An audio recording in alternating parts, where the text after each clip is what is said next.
ভাই। এবার বলো খেজুরি সম্পর্কে। ভাই এই খানার কথা বলা যাবে না ভাই, বলতে তো বেলাইন ভাই।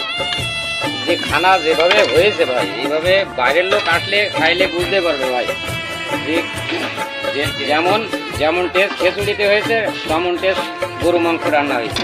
আচ্ছা স্থান বলেন। স্থান সরস্বতী পূর্বপাড়া চটপটি মোড়। ওই চটপটি মোড়। আর কি কি প্যাকেজ আছে, কি প্যাকেজের কি কি মূল্য বলেন।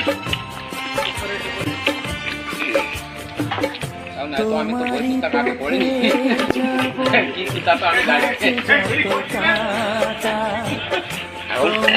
এই গরুর মাংস, গরু মাংস, ডিম না গরুর মাংস আর রসুন আর খেজুরি 130 টাকা প্লেট। এ ভাই তুমি একটু একটু যাও ভাই। এই যে শুনলে না, আর ডিম ডিম আর খেজুরি 50 টাকা আর শুধু খেজুরি 30 টাকা। দাদা খাবেন চলে আসেন সরসকাঠি শহীদ চটপটি মোড় এবং শহীদ চটপটি হাউস। ধন্যবাদ, সবাই ভালো থাকবেন। আসসালামু আলাইকুম।